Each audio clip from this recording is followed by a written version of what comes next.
Boa noite a todas e todos. Estamos começando o nosso quarto encontro do workshop do Grupo de Pesquisa Religião e Cultura. E o tema de hoje é Religião Incorporada, e o nosso convidado é o professor Rodrigo Toniol. O professor Rodrigo Toniol, ele é professor de Antropologia da UFRJ, pesquisador do CNPq, membro da Academia Brasileira de Ciências, ex-presidente da Associação de Ciências Sociais da Religião da América Latina. E esse é uma breve biografia, porque o currículo do professor é muito mais extenso. Então, professor, agradecemos o convite, por ter aceitado o convite, participar do nosso workshop, e te passo a palavra. Nós teremos um momento de fala, de 50 minutos.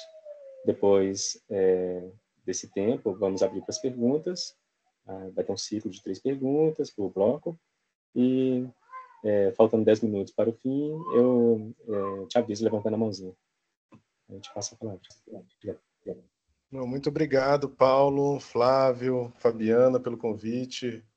Bom ver a Ana por aqui também, que faz tanto tempo que eu não vejo. Bom, eu vou projetar aqui para organizar. Estou super feliz pelo convite, pela possibilidade de falar sobre essa pesquisa que ela está terminada em termos das publicações, de todas as coisas em termos de resultado, mas ela continua repercutindo porque o tema vai seguindo a gente, né? Então eu continuo orientando no tema, continuo interessado sobre ele e vendo alguns desdobramentos, alguns mais, outros menos esperados, né? Vocês estão vendo a apresentação? Sim, né? Beleza. Sim. Bom, gente, essa pesquisa que eu vou compartilhar com vocês o resultado, né? Essa apresentação, ela tem esse título curioso, né? Que eu estou subvertendo totalmente aí os títulos que circularam, né? De religião incorporada, espiritualidade incorporada, e agora aparece com um terceiro, que é a espiritualidade institucionalizada. Mas, de todo modo, eu acho que isso fala um pouco do espírito dessa pesquisa, que tem a ver com seguir essa categoria, essa noção tão abrangente, tão usual, mas, ao mesmo tempo, tão difícil de apreender, que é a noção de espiritualidade, né? Eu entendo que no campo, em alguns campos, né, e mesmo no senso comum, essa noção é absolutamente utilizada, mas tem uma pergunta aqui bastante consequente, que é, afinal de contas, o que acontece cada vez que essa palavra espiritualidade é usada em contextos como de políticas públicas, em contextos estatais, em contextos como de saúde, porque a minha aposta, é isso que eu vou tentar apresentar e demonstrar aqui, e tem uma tese, né, nisso, é que essa palavra, essa noção, essa categoria, ela faz muitas coisas, né? Essa foi uma pesquisa realizada na Unicamp, financiada pela FAPESP e também pelo CNPq, e que contou com uma contribuição de muitos estudantes. Assim. Na verdade, não só estudantes de graduação, mestrado, doutorado, mas também pesquisadores sêniores que colaboraram com ela, né? Bom, fundamentalmente, eu começo aqui falando que o tema mais essencial assim, do meu interesse é pela oficialização dessa noção de espiritualidade no campo da saúde. A pergunta é, basicamente, como que essa categoria é mobilizada e o que ela é capaz de mobilizar nesse universo da saúde. E aí, já começando, tem uma certa aposta metodológica aqui, que é para olhar para o universo da saúde, depois a gente pode conversar sobre isso para quem está pensando nessas articulações entre religião e saúde. Eu fiz a minha saída foi olhar para 3 campos, para 3 eixos, que é as políticas de saúde, os usos clínicos e as pesquisas médicas sobre saúde. Então, é uma pesquisa que se desdobra, né, nesses 3 eixos. Cada um deles significa trabalho de campo, significa investigação e também, claro, significa estratégias bastante específicas de mergulho nesses campos. Eu vou contar sobre cada uma delas, mas acho que esse é um primeiro ponto, né? Eu estou interessado na noção de espiritualidade no campo da saúde e, para isso, eu olho para esses 3 eixos. Essa pesquisa ela tem 2 resultados já consolidados. O primeiro resultado é a publicação desse livro, Espiritualidade Incorporada, e políticas médicas, usos clínicos e políticas públicas na legitimação da espiritualidade como fator de saúde. Está publicado pela editora Azuki, está na Amazon. Então. E tem a versão em espanhol, ele foi traduzido e publicado no Chile, que ficou com esse título, Espiritualidade Encarnada. E isso tem tudo a ver com um diálogo muito profundo com a América Latina que eu tenho mantido há bastante tempo, em parte por conta da associação, mas em parte também porque, ao olhar para fenômeno religioso, eu tenho insistido muito que é preciso a gente pensar na América Latina como um espaço importante para as nossas reflexões. Acho que olhar para a América Latina ajuda a gente a pensar e entender coisas que só olhando para o Brasil ou fazendo comparações entre o Brasil e outros lugares não fica tão evidente assim. Bom, então eu tenho que contar uma história aqui, né? A história é como é que eu cheguei nesse negócio. Eu cheguei nesse negócio, nesse interesse pelo tema da espiritualidade, fazendo minha pesquisa de doutorado, que já vai completar 10 anos, na verdade, a conclusão dele. Mas eu pesquisava a oficialização das chamadas terapias alternativas no SUS. Então, basicamente, eu estava interessado em como é que a homeopatia, acupuntura, fitoterapia, reiki viraram política de saúde. Para quem não sabe, essas práticas terapêuticas elas são política de saúde desde 2006, a partir de uma política nacional de práticas integrativas e complementares, que fundamentalmente não só apoiou, como também estabeleceu os marcos a partir dos quais essas práticas terapêuticas poderiam ser utilizadas no SUS. O que significa que várias delas são usadas em postos de saúde Brasil afora. Então, no doutorado, o que eu fiz foi ir para os postos de saúde e também ir para a política. Né? Eu fui para muita reunião ministerial, muita reunião de Secretaria de Saúde, para acompanhar a elaboração dos termos da política que oficializariam essas práticas. Aqui tem um ponto importante. O ponto importante é que, quando eu li a literatura sobre terapia alternativa nas ciências sociais, na ciência da religião, de que já tinha elaborado sobre isso, duas coisas apareciam. A primeira coisa que aparecia era essas práticas terapêuticas estão associadas ao universo da nova era. Esoterismo, todo esse conjunto de coisas, né? A segunda coisa que aparecia é que essas práticas terapêuticas sempre foram associadas pela literatura também às classes médias, urbanas e escolarizadas. A minha pergunta era, o que acontece quando a gente leva o reiki para um lugar que não é uma classe média, urbana e escolarizada e que, em princípio, nem está necessariamente associado à nova era? E aí, de fato, um mundo se abriu para mim. Essa pesquisa tem as publicações a ela relativas, mas o que importa aqui é que, acompanhando algumas das reuniões ministeriais e também de Secretaria de Saúde que debatiam a política, eu vi algumas vezes alguns secretários e alguns gestores de saúde dizendo o seguinte na mesa: tá aprovado cientificamente que espiritualidade faz bem para a saúde. E aí me ligou o alerta, né? Como assim está aprovado cientificamente que espiritualidade faz bem para a saúde? O que isso significa exatamente? E quem está provando exatamente que espiritualidade faz bem? Quais são os termos dessa aprovação? Como que isso ocorre? E foi justamente aí, então, que eu fui atrás dessas formas de prova, de legitimação e de crescente uso da noção de espiritualidade no campo da saúde. Então eu fui atrás e fui fazer pesquisa nos laboratórios médicos que estavam fazendo as suas investigações sobre essas provas, estavam produzindo essas provas. Eu fui para a OMS para olhar o que a OMS estava produzindo sobre o tema. E fui para os hospitais, para um em particular, mas a gente se desdobrou em alguns, assim, em termos do conjunto de pesquisadores, né? E de antemão, assim, então é essa história, esse é o arco que eu vou contar aqui, é o que a gente encontrou olhando para esses campos todos, e depois a gente pode mergulhar em cada um deles, conforme aí vocês tiverem interesse. Mas tem uma tese nessa história, né? E então a tese que eu sustento é que o processo de legitimação primeiro há um processo de legitimação da espiritualidade no campo da saúde. Ponto. Isso eu vou demonstrar, e isso não é tão difícil de você reconhecer, embora você pode reconhecer com maior ou menor grau, mas isso é algo bastante estabelecido, bastante estabelecido. Mas a tese é que esse processo de legitimação da espiritualidade no campo da saúde tem a ver com uma formulação que é a formulação de que espiritualidade faz parte da natureza humana.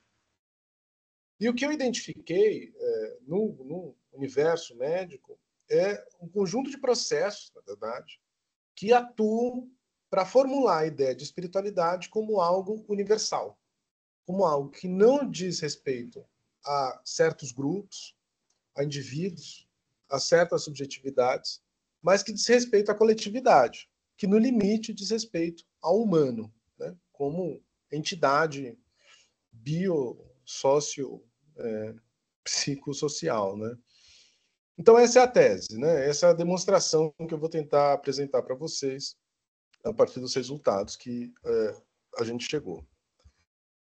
Então, eu quero percorrer aqui esse processo, né? Eu quero primeiro mostrar, do ponto de vista empírico, o que a gente encontrou nesses 3 eixos, nas pesquisas, nas políticas de saúde e na clínica, e depois quero fazer uma reflexão sobre como que nós, das ciências humanas, de modo geral, das ciências sociais, mesmo da ciência da religião, temos pensado sobre essa noção de espiritualidade. E o que significa pensar essa noção a partir do contexto que eu vou apresentar para vocês agora. Mas primeiro vamos para alguns casos, né? Para alguns achados. E esse me parece ser a maneira mais rápida de convencer vocês de que estamos diante de um fato. Eu virei rato do Medline, que é um indexador de periódicos médicos, uma espécie de Cielo dos médicos. Mas o Medline tem como característica, ele só indexa grandes periódicos importantes do mundo inteiro. E eu fiz muitos testes e muitas aproximações, mas esse é bastante convincente, fala por si só, que é associando essas duas palavras, saúde e espiritualidade, e vendo o que acontece em termos de retorno, de volume de texto. E isso é o que acontece. Eu parei aqui em 2015, no livro, na versão em espanhol, na versão em português está atualizado esse gráfico estoura, ele vai para mais de 5.000. O que a gente vê, então, é que tem esse número absolutamente bizarro de um aumento de centenas de milhares % de aumento. Basicamente, em 3 décadas, a gente passou de 9 artigos para mais de 2.000 artigos. Né? Quando eu vi isso, bom, a minha sensação é eu abri uma caixa de Pandora. Tem uma questão aqui, que é o que esses caras estão falando sobre espiritualidade. E, afinal de contas, também, por que eles estão falando sobre espiritualidade? Né? Por que isso importa? Né? Por que isso importa no debate médico? Né? E o que isso está querendo dizer exatamente? Não bastasse isso, vários outros elementos, bom, em Juiz de Fora, vários conhecem, sei que o Flávio conhece também, o Alexander Moreira Almeida, que é meu amigo, meu parceiro, que super ajudou e é um grande expoente dessa conversa toda no Brasil, é um dos organizadores do CONUPS. Eu fui em algumas edições, ele queria que eu tivesse ido de novo, mas por questão de agenda não aconteceu. Mas, de todo modo, o CONUPS é o maior evento brasileiro sobre esse tema saúde e espiritualidade. São milhares de pessoas, sem nenhum exagero, é um absoluto sucesso em termos de evento acadêmico. Mas o CONUPS é só um exemplo. Porque, e aqui eu preciso fazer uma afirmação que eu vou sempre insistir. Nós não estamos diante de uma jabuticaba brasileira. Esse não é um fato que só acontece no Brasil. E isso é importante, porque é importante para dar escala para a coisa. Tanto é assim que, conforme você vai investigando, começam a aparecer esses textbooks, né? que são esses compêndios de saúde, espiritualidade, que são livros que se usa nas universidades mundo afora, né? Esse de Oxford, por exemplo, esse da Springer. Então, para vocês verem como tem uma literatura consolidada, mas nesse caso não se trata simplesmente de uma literatura do debate acadêmico, é uma literatura de ensino. uma literatura de como que você ensina a relação entre espiritualidade e saúde na sala de aula. Sobre isso, eu tenho que fazer referência a uma mestranda minha, a Florência Chapini, que defendeu o seu mestrado, e que fez uma pesquisa brilhante sobre os cursos de saúde e espiritualidade nas faculdades públicas de medicina no Brasil afora. E o volume de cursos, de disciplinas obrigatórias, são aos montes, né? Vocês podem procurar lá, ela defendeu na Unicamp. Mas, de todo modo, esses livros eles estão indicando que tem não simplesmente um debate acadêmico, não somente um debate acadêmico, mas também uma forma de ensino desse tema, né? Não bastasse isso, e para reafirmar aqui que não se trata de uma jabuticaba brasileira, eu vou aqui. Harvard tem um departamento inteiro dedicado ao tema saúde e espiritualidade. A mesma coisa acontece em Columbia. A mesma coisa acontece em Yale. Então, quando eu comecei a olhar para isso, me chamou logo a atenção esse volume, a contundência desse fato. E aí eu comecei a mergulhar nessa proposta de investigar, né, de investigação. Então, isso é simplesmente para dizer para vocês que estamos diante de um fato. Bom, eu fiz essa pesquisa baseado nesses 3 eixos: pesquisa, clínica, né, investigação médica, clínica e política. E aqui tem algumas coisas para dizer, antes de apresentar os resultados, aquilo que eu achei. Primeiro ponto é o seguinte: a gente está falando de pesquisas médicas que funcionam de uma maneira diferente das nossas pesquisas em ciências humanas. Elas se dão, muitas vezes, por consórcios internacionais. É muito mais dinheiro e também uma rede sempre muito maior do que as nossas, que podemos fazer pesquisas mais situadas e tal. No caso deles, os consórcios internacionais são comuns. O que significa que quando eu puxo o fio de uma pesquisa, eu estou puxando o fio de pesquisadores do mundo inteiro, de vários departamentos, de várias universidades. O segundo fato é que, também para dar escala para a pesquisa, eu decidi ir para a Organização Mundial da Saúde, fui morar em Genebra, fiz pesquisa no arquivo da OMS, basicamente procurando essa palavra, espiritualidade, e vendo o que acontecia, o que me retornava em termos de documento. E o segundo, que a gente está diante de saúde, desse universo médico, que estabelece protocolos clínicos. Não tem como, né? O sujeito tem que, de alguma maneira, estabilizar e demonstrar como que vai ser usado essa reflexão sobre espiritualidade na clínica, na ponta. Bom, estamos diante, portanto, da emergência de um campo disciplinar na medicina, não tenho dúvida nenhuma disso. São os experts no espírito, né? E que, curiosamente, substituem, ou muitas vezes estão substituindo de fato, os antigos agentes religiosos que habitavam o universo da saúde. Para citar só um conjunto desses agentes, os capelães, né, que habitaram durante tantas décadas os hospitais e que hoje muitas vezes são substituídos por o que nos Estados Unidos e no Canadá tem se consolidado com o nome spiritual care, que são cuidadores espirituais, que são profissionais da saúde, formados em cuidados espirituais, não necessariamente religiosos, e que proveriam esse certo guia espiritualizado no universo médico.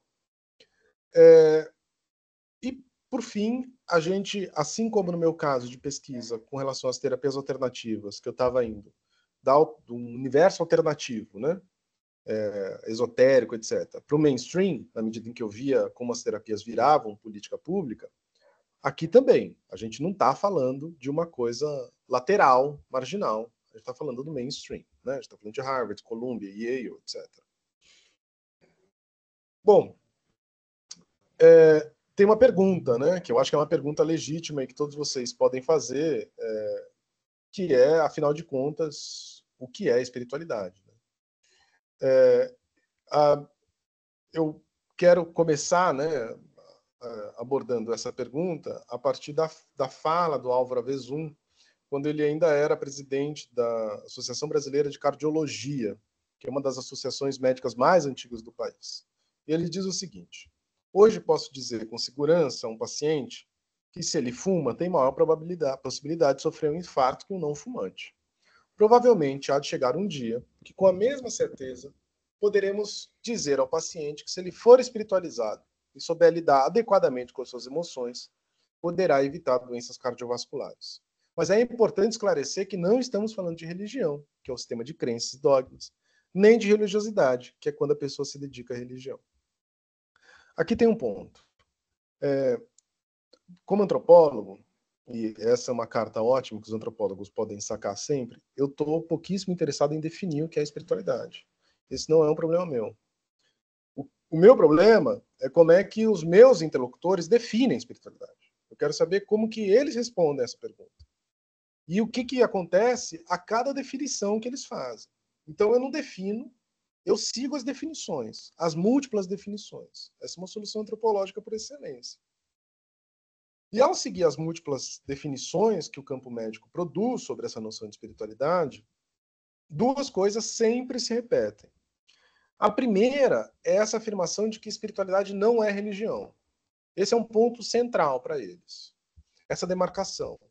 É claro que fazer essa demarcação, a gente vai ver lá na frente, que é importante para justamente poder usar o grande elemento beneficiador da noção de espiritualidade, que é ela apresenta uma dimensão laica. Né? Ao contrário da religião, que estaria comprometida do ponto de vista dogmático, a espiritualidade seria uma espécie de significante vazio, que pode ir para muitos lados, não se compromete com nenhuma religião, não se trata de nada institucionalizado e que atenderia a todo mundo. Então esse é o primeiro ponto. Para os médicos, espiritualidade não é religião. Depois eu posso contar casos em que é difícil você sustentar essa diferença. Ou melhor, dá muito trabalho você manter essa purificação. Né? O segundo ponto é que, assim, essa noção de espiritualidade, ela se repete o tempo inteiro. E é a repetição que me chama a atenção. Porque essa repetição não é aleatória. Né? A gente poderia dizer, mas é uma palavra com significante vazio, se ela significa tudo, ela não significa nada. Mas a minha aposta é que ela significa alguma coisa. Justamente porque ela se repete. A possibilidade que ela abre, ela me diz algo sobre essa própria noção. Bom, vamos para o primeiro eixo. O primeiro eixo é sobre o que eu encontrei na medida em que eu comecei a fazer pesquisa nos laboratórios médicos. Então eu fui para os laboratórios médicos, eu fui fundamentalmente para um deles, que era o laboratório do Instituto de Psiquiatria, do Hospital das Clínicas da USP, e ver como que os psiquiatras usavam a noção de espiritualidade nas suas investigações. Mas nesse primeiro momento, que eu quero simplesmente demonstrar aqui com uma colagem de alguns artigos, é a variedade de associações positivas que eu encontrei entre espiritualidade e algumas dimensões da saúde. Então, nesse artigo, por exemplo, a gente vê a afirmação de uma associação positiva entre espiritualidade e homem com câncer de próstata. Ou espiritualidade e controle cardíaco autonômico. Espiritualidade e dor. Enfim, são muitas as formas de afirmação do valor da espiritualidade nesse campo. E, olhando para o Brasil, o que eu encontrei também foi o banco de teses da CAPES, me deu um retorno de mais do que, nada menos que 290 teses e dissertações e 12 grupos de pesquisa sobre esse tema. Bom, eu posso contar daqui a pouco o que eu identifiquei nessas pesquisas sobre espiritualidade, mas fundamentalmente elas estão apostando nas correlações positivas. Então, quanto mais espiritualizado o sujeito teria uma maior capacidade de ter benefícios da saúde. Um pouco o que o Álvaro Avezun disse. Se você for mais espiritualizado, você tem menos chance de ter um ataque cardíaco. Muito bem. Ocorre, é claro, né? Quando eu ouço uma coisa como essa, a primeira coisa que eu me pergunto é, bom, eu entendo que vocês estão investigando essa possível correlação positiva. Mas a minha pergunta é, como é que você mede? Como é que você mede espiritualidade para dizer se tem uma correlação positiva ou não? E aqui a minha tese começa a ganhar algum contorno nesse primeiro eixo. Então, o que eu fiz foi começar a estudar as metodologias da medicina dedicadas a investigar o impacto da espiritualidade na saúde. Bom, essa é uma história longuíssima, tão longa quanto a própria história das ciências médicas. Basta dizer que o primeiro instrumento de avaliação médico, vamos chamar assim, de saúde, da espiritualidade, foi feito por ninguém menos que William James. Então, a história da relação potencialmente positiva entre espiritualidade e saúde é investigada desde o nascimento de muitas práticas investigativas.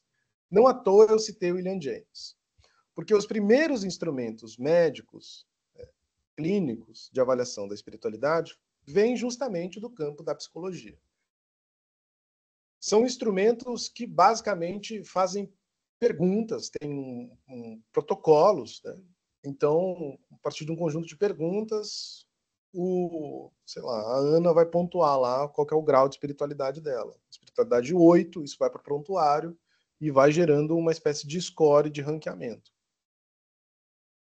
Mas isso estava sendo feito desde o começo do século XX. Isso não explica aquele boom daquele gráfico. Isso estava sempre lá. O que explica aquele boom daquele gráfico é uma volta no parafuso que aconteceram nessas metodologias médicas. E a volta no parafuso tem a ver justamente com uma transformação no método médico de investigação, que saiu da chave da subjetividade, da especificidade dos indivíduos, e foi para uma chave da natureza, que saiu da chave da ideia de espiritualidade como espiritualidade de alguns, avaliação particular da espiritualidade, do grau de espiritualidade da Maria Fernanda, para a espiritualidade da humanidade. No limite, o que eu vi é um processo de universalização. E como é que você universaliza na medicina? Você universaliza inscrevendo a espiritualidade no cérebro. Esse foi o processo de promoção da ideia de espiritualidade como algo que não estaria vinculado às subjetividades individuais, mas que seria, pelo contrário, parte da própria natureza humana. Foi quando os neurocientistas entraram nessa conversa que aqueles artigos estouraram. Porque aí ganhou uma legitimidade médica no campo da medicina mesmo, que não tinha antes. E aí é muito marcado, de 92 para frente. Em 92, que os neurocientistas, por uma série de razões, que não vai dar tempo de detalhar aqui, eles embarcaram nessa conversa. E a partir desse embarque, ganhou-se legitimidade para pesquisar espiritualidade. E aí a conversa começa a ser adensada a partir de pesquisas como essas, que basicamente ficam fazendo... Vocês já devem ter visto essa imagem desse monge cheio de eletrodos, fazendo meditação. A pergunta deles é um pouco onde é que está a espiritualidade no cérebro. E o que está em jogo é essa saída daquilo que eu chamo de uma espiritualidade dos outros, da subjetividade, das culturas específicas, para a espiritualidade de todos. Então, pelas pesquisas, pelas formas de investigação médica que eu estou mostrando essa transformação, essa virada, né? Mas, e agora eu vou para a segunda dimensão dessa conversa, não foi só em termos da pesquisa que a espiritualidade se universalizou. Ela também se universalizou em termos dos discursos políticos das agências de gestão da saúde do mundo. E aí eu fui para a OMS, fiquei lá em Genebra meses, num período que eu morava na Holanda, então era mais fácil, mas mergulhado naqueles arquivos. E o que eu encontrei foi eu caí para trás. Desde o 6º mês de existência da OMS, já há debate sobre espiritualidade naquele contexto. É claro que o que é espiritualidade se transforma, eu posso falar depois, como que isso também vai se transformando. Tem uma série de mal-entendido produtivo, vamos chamar assim. Mas, de todo modo, tem uma variação, que é espiritualidade como uma dimensão da saúde, espiritualidade como valor, espiritualidade como direito, espiritualidade como medicina tradicional, espiritualidade como bem-estar. O fato é que a OMS, pouco a pouco, também estabeleceu, e aqui tem um marco muito fundamental, que é 1985, quando a OMS diz: espiritualidade é parte da saúde humana. O que significa que, e aí ela recomenda aos Estados-membros da OMS a olharem para a dimensão espiritual da saúde.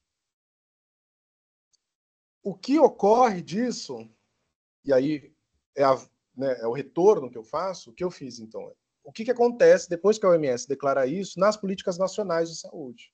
E aí a gente identifica uma enxurrada de políticas nacionais que mobilizam a noção de espiritualidade para afirmar a legitimidade do uso dessa categoria e a possibilidade e a necessidade, na verdade, de se tratar e se olhar para a espiritualidade das pessoas.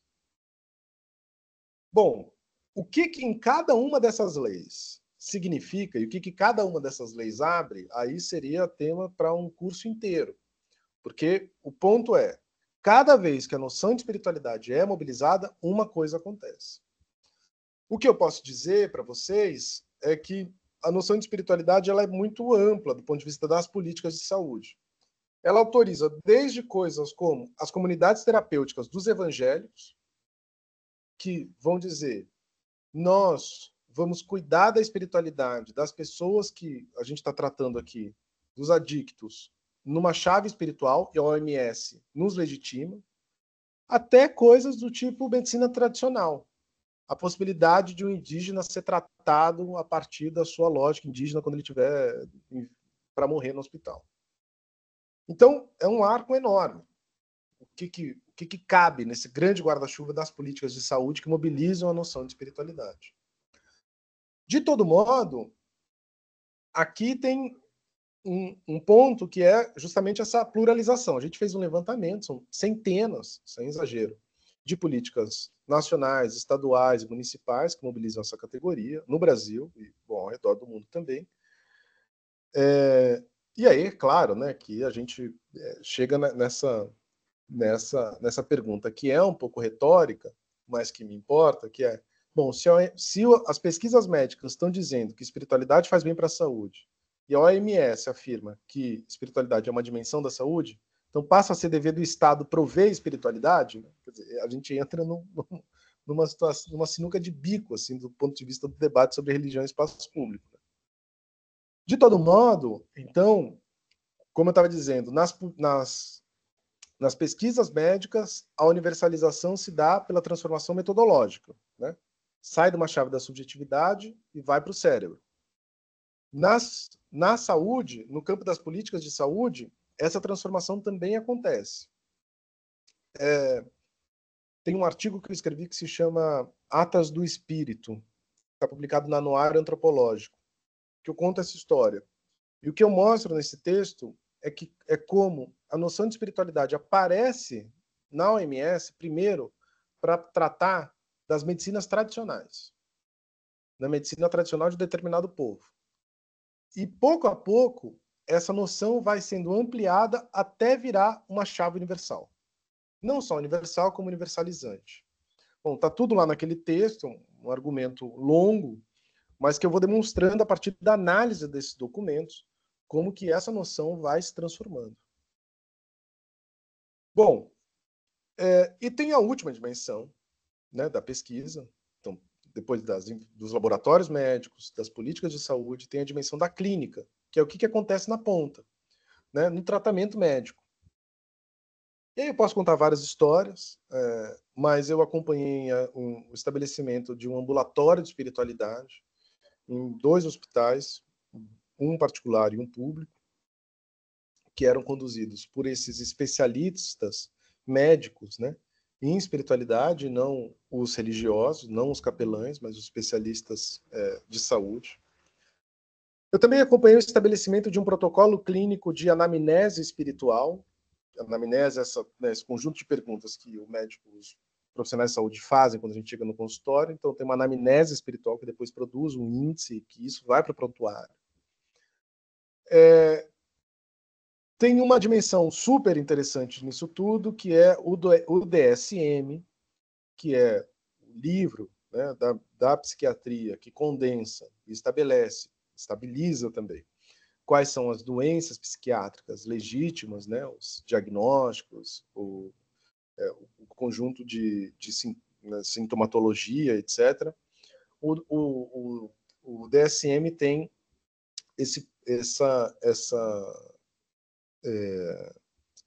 diagnóstico de problemas espirituais e religiosos, que é maravilhoso, né? Porque nesse caso ele abre para a gente a possibilidade.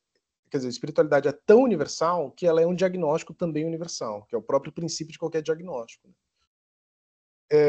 Tem uma dissertação de mestrado de um ex-aluno meu chamado Lucas Baceto, que é só sobre esse diagnóstico, na Unicamp também. E, claro, os usos das terapias alternativas e complementares no Brasil sobre a justificativa de que essa seria uma maneira da gente tratar da espiritualidade. Então, o que importa aqui nessa conversa foi essa afirmação, né, desses variados processos, mas cujo elemento comum é a universalização da ideia de espiritualidade, a partir de uma naturalização dela na saúde humana, que eu tenho acompanhado. Bom, que eu acompanhei, né? Agora, dando uma volta, né? A pergunta é: o que isso significa para as ciências sociais? O que significa para a gente? Né? O que significa para a gente em termos teóricos? Né? Bom, a espiritualidade é um conceito clássico, a gente pode retomar muitas histórias da filosofia antiga, o próprio Foucault pensa sobre isso, né? Tem uma noção teológica, evidentemente, super forte. No caso das ciências sociais e da antropologia, ela sempre teve associada, mais contemporaneamente, aquilo que eu mencionava, que são essas espiritualidades nova era, essa nebulosa mística esotérica, novos movimentos religiosos, etc. Né? Tem um pouco esse contexto, mas, e eu acho que esse é o... bom, então, esse contexto, e aqui eu quero ler para vocês duas afirmações, duas formas clássicas das ciências sociais se referirem à noção de espiritualidade. Uma é uma definição de uma antropóloga mexicana brilhante, que tem muita produção sobre isso, que é a René de la Torre, e ela diz assim: espiritualidade alude a práticas menos dogmáticas, distanciadas das normas e cânones das religiões, sendo cada vez mais individuais, subjetivas, intuitivas e emocionais. A autonomização do sujeito na busca por uma relação pessoal com o sagrado, com o transcendente, é adensada pelo rechaço ao controle institucional e ao autoritarismo das instituições religiosas. E também o Paul Hillas e a Linda Woodhead dizem assim: espiritualidade é uma forma subjetiva de existência do sagrado, que enfatiza as formas internas de significado e de autoridade, assim como o cultivo e sacralização da vida subjetiva. O que importa aqui é o seguinte: na média, a noção de espiritualidade definida pelas ciências sociais como contemporânea, né, como desinstitucionalizada e individual. É disso que se trata. Seriam práticas desinstitucionalizadas, sem mediação ritual e individuais. Acontece que não foi o que eu encontrei. O que eu encontrei ao mergulhar nessas pesquisas, nas agências de saúde e na clínica, é uma espiritualidade muito institucionalizada. É uma espiritualidade cheia de expert, cheia de protocolo, cheia de manual, cheia de política. E aí, eu volto para a minha opção inicial, que é: eu não estou interessado em definir espiritualidade, eu não quero concorrer nessa seara. O que me interessa é como que a espiritualidade é definida, justamente para eu ver essas variações e perceber essas formas institucionais de uso da espiritualidade. Fundamentalmente, a minha proposta, né, a minha aposta é pensar nessas formas de universalização da espiritualidade, seguir o ato de definição da espiritualidade e reconhecer que, ao contrário de outras categorias, como religião e secularismo, secularização, que sofreram uma grande reflexão sobre a sua genealogia, a espiritualidade não sofreu. Não tem uma genealogia da noção de espiritualidade. O que faz com que ela seja meio chapa branca. Assim, né? Espiritualidade não tem história, é a política, a histórica e não tem corpo. No livro, né, que eu mencionei, eu mergulho um pouco na genealogia dessa categoria e vou mostrando como que ela é uma categoria da modernidade. E isso tem muitas implicações. E tanto é da modernidade que uma das suas características é se apresentar como uma noção sem política, sem história e, portanto, universal. Né? Então, aqui tem alguns pontos que me importam. Né? A espiritualidade é esse princípio universalizante, né? Cuja importância não reside na fixidez do conteúdo, mas na capacidade de operar dois movimentos de universalização. Primeiro, ele transcende as especificidades culturais, históricas e políticas de qualquer prática religiosa, mística ou mágica.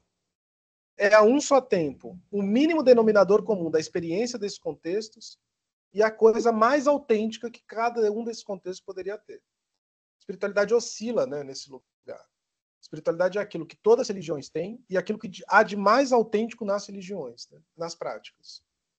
É assim que a modernidade institui e estabelece essa categoria. E espiritualidade é uma dimensão humana cujo cultivo produz resultados positivos. Esse é um outro dado que importa muito. Espiritualidade normalmente faz bem. É muito raro num debate moderno sobre espiritualidade e no debate das ciências médicas a gente vê associações negativas de espiritualidade, porque ela teria isso de mais autêntico. Essa autenticidade da espiritualidade tem tudo a ver com, aí é uma longa história, mas com essa genealogia moderna mesmo dessa categoria, moderna e romântica. Isso é um papo longo, mas tem a ver com essa autenticidade da experiência. Bom, então, como estratégia, a minha pesquisa ela teve muito mais interessada em pensar, muito menos interessada em pensar o conteúdo do termo e mais interessada em olhar para o valor operativo dele. O que acontece quando a espiritualidade é usada numa política, numa pesquisa ou num protocolo clínico. E por isso que eu fiz foi seguir a espiritualidade, né? E aí a agenda é um pouco essa, né? Como essas operações de universalização vão sendo realizadas, por meio de quais princípios elas se realizam, né? Bom, eu vou... faltou o último aqui.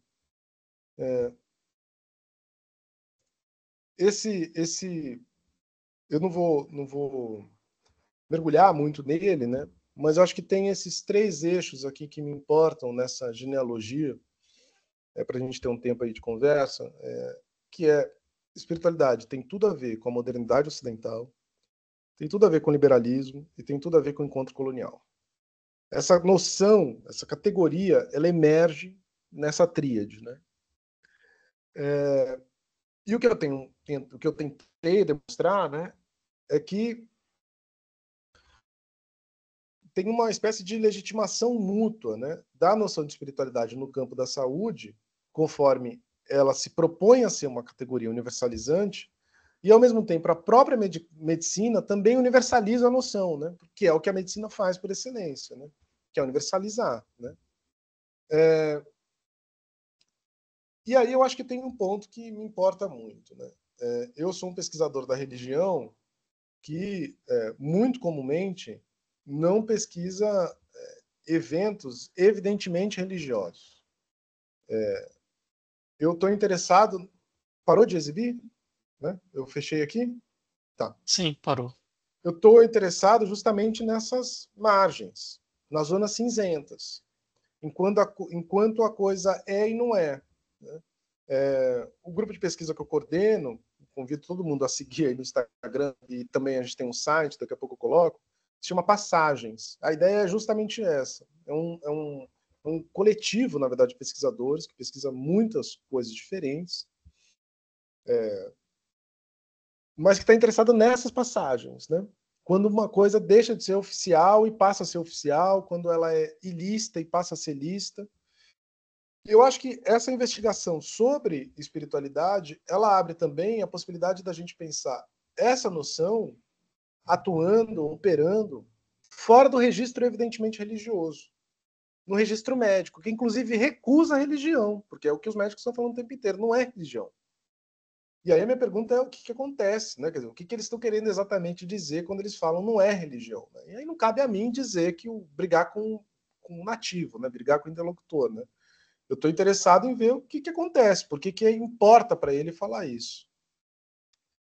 Bom, gente, eu acho que assim a gente ganha um pouco de tempo para a nossa conversa. É só deixar aqui para vocês o site é passagensufrj.org. E lá vocês conseguem acompanhar as nossas publicações, dá para se inscrever na newsletter e tal.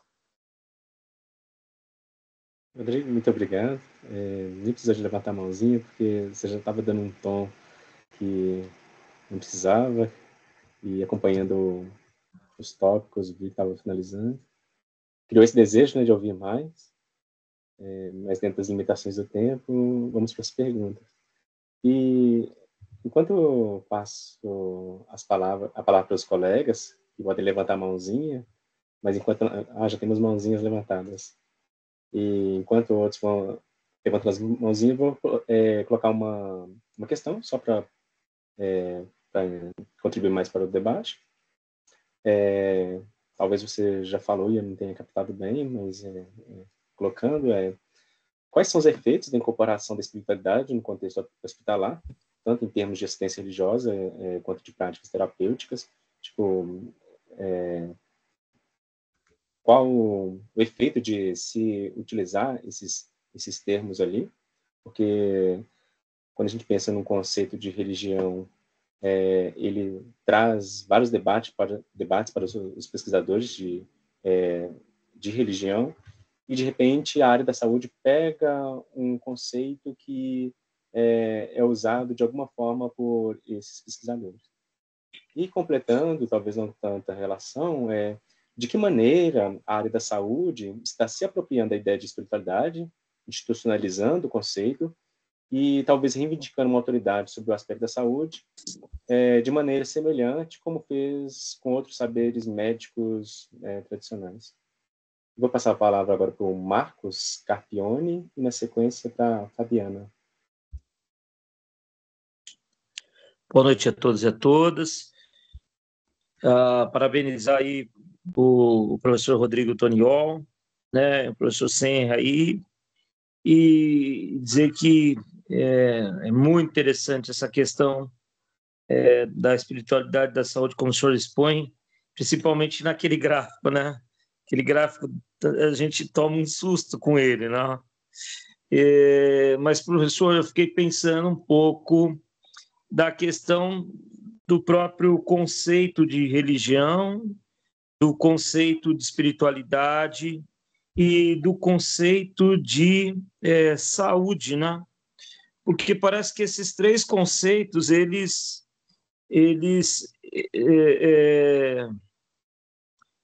se divergem muito. Eu não consigo delimitar religião, sempre tem autores que pensam a religião em algum instante, de maneira diferenciada, postulam ela, e a gente acaba perdendo um referencial, isso na ciência da religião. A espiritualidade parece-me a mesma coisa. E a Organização Mundial de Saúde, ela define um conceito de saúde pública, mas existem autores que falam que a saúde ela é algo muito relativo. Então, e o senhor coloca aqui que a espiritualidade agora adentrando na saúde pública, né? E colocando mecanismos como se fosse possível de mensurar o quanto essa espiritualidade age no ser humano, né? Age nessa saúde do ser humano. E aí, só para pontuar, professor, tem eu também fiquei pensando, porque tem um projeto de lei na Câmara sendo discutido, é o projeto 1341 de 2003 sobre o charlatanismo religioso, que está relacionado a questão de determinadas curas por determinadas práticas religiosas. Então, eu fiquei pensando, relacionando essas coisas todas, né? Mas queria só saber se o senhor conhece sobre esse projeto e sobre essas divergências entre esses três conceitos. Muito obrigado, viu? Muito obrigado. Um prazer escutar o senhor, escutar a todos, viu? Muito grato.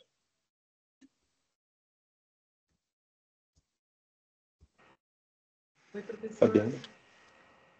Professor, eu vou fazer a pergunta que o senhor já fez.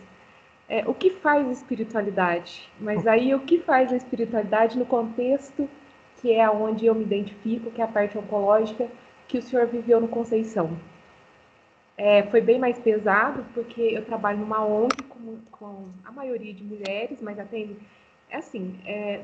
hoje em dia tem mulheres, mas se chegar provavelmente uma pessoa, um homem precisando do auxílio, a gente vai prestar esse auxílio. Então, hoje tem 300 pacientes que são assistidos por essa ONG, tanto a parte de alimentação, psicológico.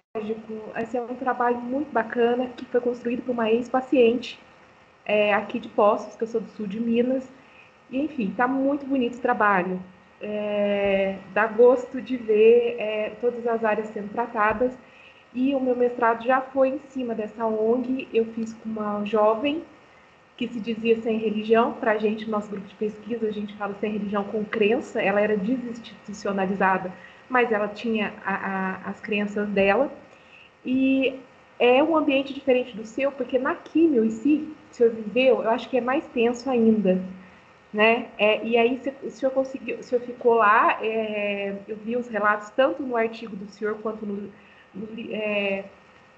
falando que, assim, que tinha hora que você ficava sentado do lado, né? Que você não conseguia nem mexer porque o espaço é pequeno e a gente sabe como funciona isso na saúde. Eu queria que o senhor falasse um pouquinho dessa experiência. Eu quero trabalhar no doutorado, eu já troquei uma ideia com o senhor, falei, eu fiz assistência espiritual, não a capelania, mas assistência profissional espiritual, ainda não estou exercendo e essa é a função. Esse projeto está sendo discutido aqui na minha cidade, nessa ONG, talvez se estenda na Santa Casa. Isso são projetos, né? Sim, mas tudo corre para isso. Então, assim, o que o senhor viu lá de espiritualidade, que a gente está falando, e eu quero trabalhar isso, da religião vivida, não é a instituição, mas que o senhor contasse pelo menos como diria aqui no sul de Minas, um caos de um paciente que te impactou dessa religião dele vivida e que o senhor presenciou lá. Eu não sei se os colegas sabem, mas o senhor acompanhou o Reiki, que é uma terapia, né, que o SUS autoriza junto com as demais que são acho que é a acupuntura, né, são 5 ou 6, né, que são liberados e trabalhados pelo SUS. Eu queria que o senhor falasse um pouquinho dessa experiência e como que o senhor absorveu esses relatos, essa vivência mesmo da espiritualidade.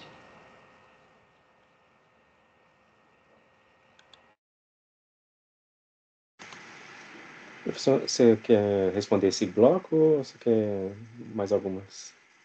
Aqui tem mais uma mão levantada. Acho que podemos mais uma. Sim. Ok, então eu passo a palavra para a Cláudia Ritz. Muito obrigada, professor Rodrigo, muito obrigada, viu? Que fala inspirador. É só uma curiosidade mesmo, eu costumo me interessar, às vezes, pelo tema do suicídio, mas não é nada em termos de pesquisa, não, é porque eu sempre me choco muito com as estatísticas e é muito difícil, né? A dificuldade que as políticas públicas mesmo têm em relação a esse tema, por várias questões. É só uma curiosidade, de fato, se nas suas investigações, em algum momento, essa abordagem pela OMS e também pela área médica, psiquiatria ou não, assim, mas de uma maneira mais abrangente mesmo, se essa abordagem da espiritualidade, ela alcança também esse tema do suicídio, ou tentado, né, aqueles que tiveram essa tentativa de autoextermínio, ou no intuito de prevenção mesmo, se também vai por aí essa reflexão. Obrigada, viu? Vocês passam a palavra, né? Muito legal, gente. Bom, vamos lá. O Paulo fez uma pergunta, né? Quer dizer, qual que é o efeito de incorporar a noção de espiritualidade no hospital? E aí ele comparou, né, todos os debates sobre religião. Um dos efeitos é não ter que falar de religião. Esse é um efeito. É a carta branca, né? É, na verdade, esse lugar em que você consegue evitar um conjunto de polêmicas muito grande, mobilizando essa categoria que te autoriza, né, de alguma maneira, para o bem e para o mal. É óbvio que tem várias coisas super interessantes sendo feitas, eu vou mencionar algumas, né, delas, mas eu acho que esse é um primeiro ponto, é justamente isso. Funcionando bem, o que a espiritualidade faz é evitar o debate sobre a laicidade, evitar o debate sobre os limites da relação entre religião no espaço público, entre religião como privada e religião e debate público, né?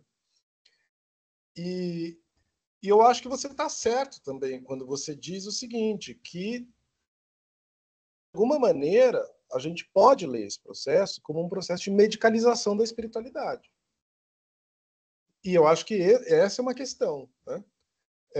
Na medida em que os agentes religiosos, que eram normalmente quem cuidava disso, passam a dar espaço, né, perder espaço, por protagonistas que são os especialistas médicos. É claro que aqui o debate é assim, aqui é uma briga de foice. E é uma briga de foice porque o argumento médico, quando eu falo médico, eu estou falando dos profissionais da saúde, é o argumento da especialização.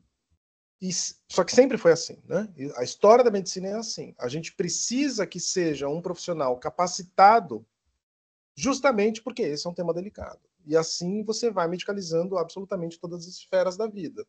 Então, tem uma tensão aqui que é o quanto a oferta da espiritualidade em determinados momentos, a partir de determinadas situações, como que a Fabiana estava relatando, ela também encontra uma espécie de uso mais, assim, mais privatista, vamos chamar assim, que os médicos passam a incorporar e a limitar quem que vai poder falar de espiritualidade e quem não vai. Então, eu acompanhei um grande hospital, um dos hospitais mais, assim, um convênio mais caro de São Paulo, um dos 5 maiores lá, e não tem mais capelão, né? Não tem mais essa figura. A figura é esse spiritual care, esse spiritual healer, que é esse cara especializado, que fez curso, etc, etc, etc, e que é um profissional da saúde, né? Eu acho que para o debate da ciência da religião, inclusive, isso é um baita tema, e que vocês encontram ressonância em coisas que eu não enxergo, por exemplo, no ensino de religião em colégio público, por exemplo. Tenho certeza que alguém que está mais habituado a essa conversa, quando olhar para o campo da perda de espaço, da capelania e a entrada desses profissionais de saúde, vai encontrar uma série de ressonâncias que tem a ver com profissionalização. No limite é isso. No limite é como é que você profissionaliza. O caso das terapias alternativas também encontrava esse problema. Porque, tudo bem, o SUS autoriza a terapia alternativa no SUS. Mas como é que você contrata? Como é que você faz um concurso com o reikiano? Quem que vai fazer essa prova? Qual que é o certificado que o cara tem que ter? Então tem um problema trabalhista nessa história toda, né? Porque o SUS autoriza, mas a solução do SUS é trazer para perto aqueles profissionais que já estão no sistema. Então, o enfermeiro, por exemplo, que tem curso de acupuntura, aí ele vai agulhar em X horas lá da semana dele. Mas ele não vai contratar. Não vai contratar porque não tem como, na verdade. Né? Não vai contratar porque isso é um vespeiro. Como é que você vai fazer isso? Né? Não tem regulação, não tem sindicato de reikiano. Com quem que você fala? Né? Então, acho que eu vi muito gestor, assim, eu sentei com muito gestor, muito secretário de saúde, de estado, de município, e que tinha boa vontade em termos das terapias, mas que de fato não tem como, né? E eu acho que tem uma, mas ao mesmo tempo, e aí indo para a pergunta do Marcos, né? Marcos, esse tema assim, dos conceitos, quanto mais você mergulha, mais conceito aparece. Acho que a grande característica da noção de espiritualidade e religião é que é a profusão de conceito. Então, assim, nunca a gente vai conseguir estabilizar um conceito. É justamente que tem demais. E aí é isso que interessa. É por que tem demais, né? Por que essa coisa produz tanto conceito, tanta definição. No caso deles, assim, você mencionou essa coisa do charlatanismo religioso. Os médicos com quem eu conversei e os pesquisadores são pesquisadores muito estabelecidos. Eu acho que isso é importante. A gente não está falando de uma coisa alternativa. São pesquisadores que, de fato, estão publicando na Nature. Assim. Então, é tudo menos charlatanismo. Se você fizer essa associação para eles, vão cair para trás. Porque o que eles fazem é a recusa disso. Inclusive, a minha sensação, acompanhando as pesquisas, eu já acompanhei muita pesquisa, né? De etnografia e trabalho de laboratório, assim, né? Eu acompanhando os pesquisadores, né? Pesquisando os pesquisadores. A minha sensação é que esses caras que pesquisam espiritualidade, eles tentam ser mais cientistas, criar padrões mais ouro do que os próprios, do que em outros lugares, outros contextos de pesquisa médica. Assim, é mais ciência do que a ciência, né? Tem uma coisa assim um pouco, tentar se provar ainda mais, né? Tentar garantir ainda mais a legitimidade daquilo, para justamente não ter esse escorregão do charlatanismo, né? Que é tudo que eles não, essa associação é tudo que eles não querem. Né? Eles vão ser os primeiros a denunciar charlatanismo. Né? Inclusive para vários deles, e aí eu vou pular, Fabiana, só para chegar na coisa da Cláudia, depois eu volto.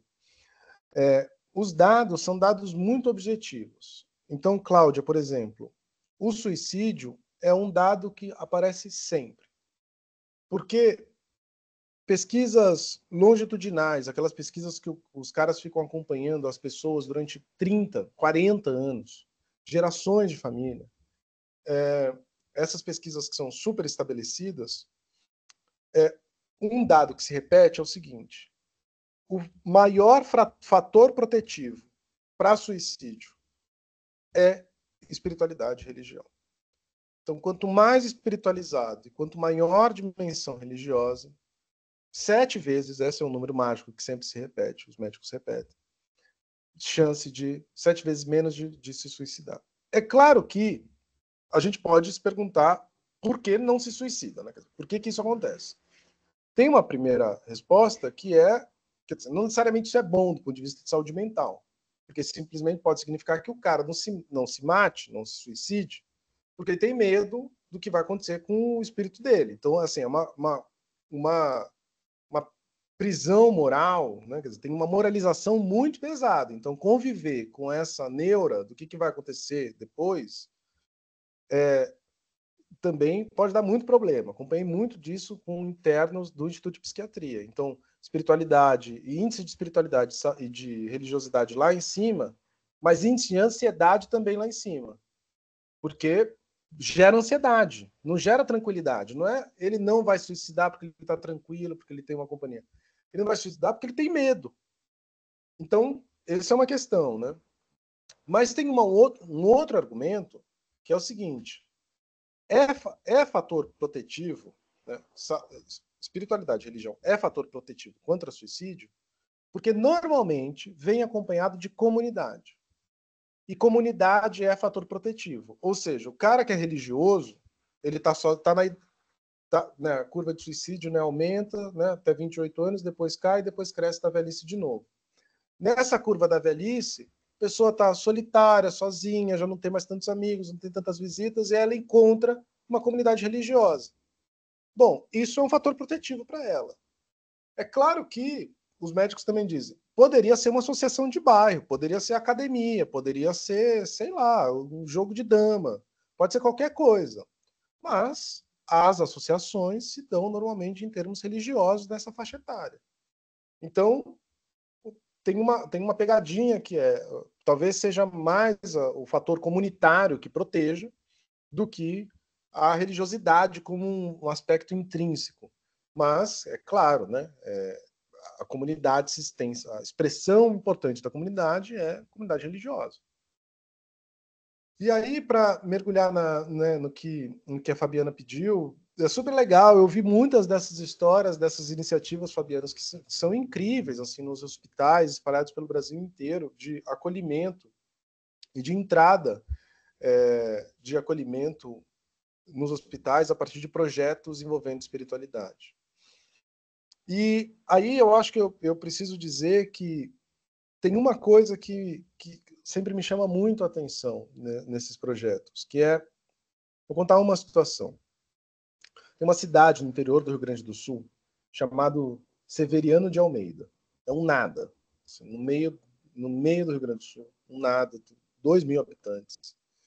Eu fiquei meses em Severiano de Almeida, morando lá, porque Severiano de Almeida sempre teve, sustenta durante décadas, eu acho, um dos melhores índices de atenção primária do país, que é essa primeira atenção, né? Quando você chega no hospital, chega no posto de saúde, é essa atenção primária.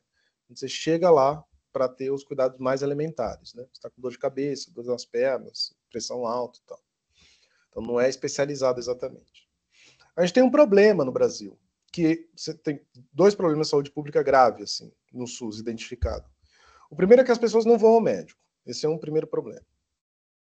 Então não tem retorno. A pessoa só vai quando o negócio já degringolou. E aí é um problema. Para o sistema, para os gestores, isso é um problema. Porque aí você só chega no sistema quando o seu caso já é caso de cirurgia. E aí você é caro, você é difícil, enfim, é difícil. Esse é um primeiro problema. O segundo problema, além de você não retornar, é que a experiência de atenção primária no Brasil, ela é uma experiência muito medicalizante. O que eu quero dizer com isso? Que o cara vai para o médico e se ele não sair com um exame ou com uma prescrição de remédio, ele sai dizendo que o médico é ruim. Se ele sair de lá sem o remédio prescrito e sem o exame, a experiência foi péssima, ele vai procurar outro médico. E aí, o efeito disso, para um médico que está afogado, que tem que atender um monte de gente, é que ele sai prescrevendo. Então, você vai no médico, o cara tem 5 minutos para te atender, porque a fila está enorme. Você está reclamando de... Então, as reclamações, a maior parte são reclamações completamente genéricas, do tipo, tenho dor nas pernas, que pode ser absolutamente qualquer coisa, né? E aí o médico não tem tempo de tratar e te taca uma sacola de remédio. O que Severiano de Almeida fez? Ele implementou uma política de atenção primária associada a essa noção de espiritualidade e terapias alternativas. Qual que é o efeito disso? Tem 2 efeitos. Então, você chega no posto de saúde, não é que você vai chegar com crise de cólica renal e alguém vai fazer reiki em você, obviamente, né? Mas você chega no posto de saúde, para medir a pressão, por exemplo, você é convidado para o grupo de yoga. Esse grupo de yoga acontece toda semana. Toda semana significa, então, que você estará no posto de saúde fazendo yoga com uma comunidade. E que, caso qualquer coisa aconteça, você já garantiu o retorno. Então, você já garantiu que o cara vai para aquele posto de saúde toda semana. Então, qualquer coisa que saia do rumo, ele já está no posto e ele vai conseguir identificar antes. O segundo efeito é que, no lugar de você receber uma prescrição médica, você faz yoga. E aquela dor nas pernas, que eventualmente é uma reclamação etérea, que você tomaria um remédio, ela passa porque você está com seus amigos, você está com suas amigas, você faz uma yoga, você se sente melhor, você se movimenta, você se articula, você tem um espaço de escuta que o médico jamais vai poder te oferecer, que é muito diferente, porque tem uma comunidade. E aí as taxas são impressionantes, as taxas de saúde daquele município. Então, quando você olha todos os municípios em volta e vê aquele município, os índices, é muito impressionante.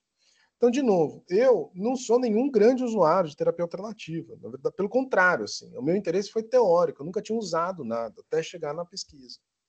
Não tenho nada a ver com esse universo terapêutico.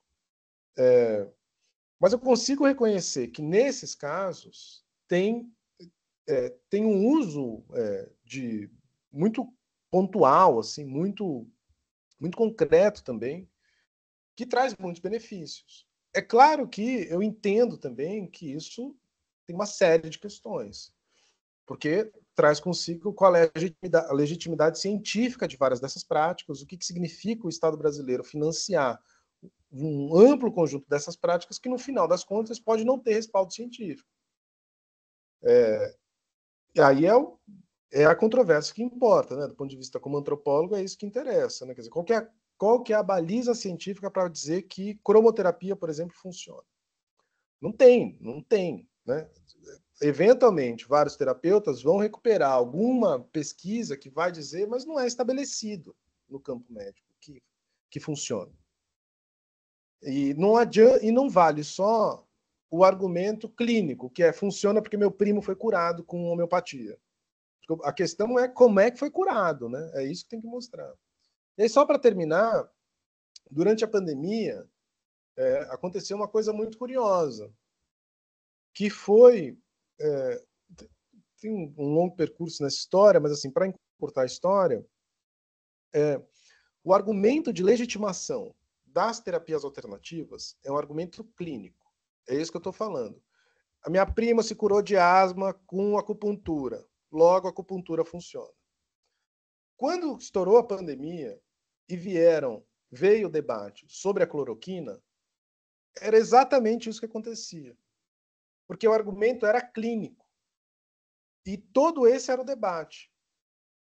Cloroquina, a gente vai tratar o país inteiro com cloroquina, porque cloroquina faz bem, a gente viu num consultório médico. E aí as pesquisas de laboratório diziam, não, mas não tem prova nenhuma que cloroquina faz bem. Então isso deu um curto-circuito nesse universo que, do ponto de vista das terapias alternativas, normalmente reúne pessoas do mundo político progressista, mais à esquerda, e do debate político sobre cloroquina reunia a direita, produzindo um encontro muito sui generis. Se deu um curto-circuito nessa história, né? Deixa de chamar a atenção, né? Mas, de todo modo, o que importa aqui são essas formas de legitimação no campo da ciência, que é diferente da coisa da espiritualidade, que, de fato, ganhou uma legitimidade que é muito distinta, que é uma legitimidade que passa por esse conjunto de coisas que eu tentei descrever para vocês. E tem mais e mais desdobramentos, né? Só para terminar, uma política pública muito comum, que tem sido muito comum na América Latina depois que eu terminei essa pesquisa, e que lança mão da noção de espiritualidade para se legitimar, é a oferta de yoga nas prisões e nas escolas argentinas e mexicanas, como uma prática terapêutica que atenderia a essa demanda da OMS de olhar para a espiritualidade. Há 1000 questões, né? A gente pode pensar de 1000 maneiras isso, né? Yoga pode ser um ótimo exercício, mas a gente pode pensar como mais uma forma de disciplinamento. São duas faces da mesma moeda, né? A gente pode... É uma longa conversa, né? Rodrigo, obrigado. Como a gente tem uns minutinhos, vou ver se mais alguém quer fazer uma ou duas perguntas para a gente finalizar. Mais alguém? Então, Rodrigo, obrigado. Vou passar a palavra para o Flávio. Então, Flávio? Sim, Rodrigo, um prazer receber você aqui no nosso grupo de pesquisa, que tem essas sessões que são abertas para quem desejar participar. E nós estamos numa rodada de discussão sobre religião vivida, religião material. Aí, quando nós estávamos fazendo o plano, disse, não, acho que Rodrigo precisa vir conversar com a gente. Então, a gente vai guardar aqui sua participação e vamos discutir mais, né? Temos lido alguns dos seus trabalhos. Então fica aqui o agradecimento nosso, a sua participação com a gente. E mês que vem nós vamos estar lá em Montevidéu, né? Lá estaremos, vai ser muito bom, gente. Quem puder, Sim. vai ser ótimo encontrar. E o Que bom, Renato gente, já está batendo muito. palminhas que ele também vai estar lá. Que bom. Cláudia Ritz. Eu também. Né? Marcos, é verdade. Pois é. Então nos veremos em breve. Tá bom, muito bom. Bom, se você quiser então concluir e despedir, Rodrigo, fique à vontade. Queria agradecer o convite, é sempre bom conversar e falar um pouco sobre isso. A pesquisa agora concluída e também ganhando tendo áreas novos a partir de como as pessoas se apropriam dela. Isso é muito legal também de ver, né? Então, tem sido bastante comum as pessoas se apropriando, lendo os trabalhos, indo fazer outras coisas, discordando, concordando, desdobrando o trabalho, que é um barato, assim, né? Então, eu fico super animado, assim, de conversar com vocês. Agradeço muito o convite tão gentil do Flávio, Fabiana e Paulo. Obrigado pela mediação e também de, enfim, conhecer vocês aí. Estou disposto sempre a dialogar. Contem comigo. E só falar uma coisa, porque eu não acho que não tem e-mail dela. Maria Fernanda, me manda um e-mail, te espero no Rio de Janeiro, viu? É joia. Flávio, Sim, posso só Cláudia. dar parabéns ao professor Rodrigo pelo Claro. livro maravilhoso? Que legal! Nossa, Que legal, Cláudia. muito, muito legal. Assim, parabéns, viu? Que trabalho bonito. Puxa vida. Legal, gente, legal. Muito bom. Bom, estamos em diálogo, contem comigo, estou sempre com portas abertas. Obrigado, Rodrigo. Paulo, você conclui? Então, agradeço a participação de todos e todas. Mais uma vez, professor, obrigado. E lembrando que essa gravação vai estar disponível no canal do YouTube do PPGCR PUC Minas. E fica o convite para o nosso próximo encontro com a professora Patrícia Simão do Prado, com o tema Teoria Fundamentada em Dados. E nos vemos no próximo encontro. Até mais. Obrigado, boa noite. Tchau, tchau. Boa noite a todos e a todas.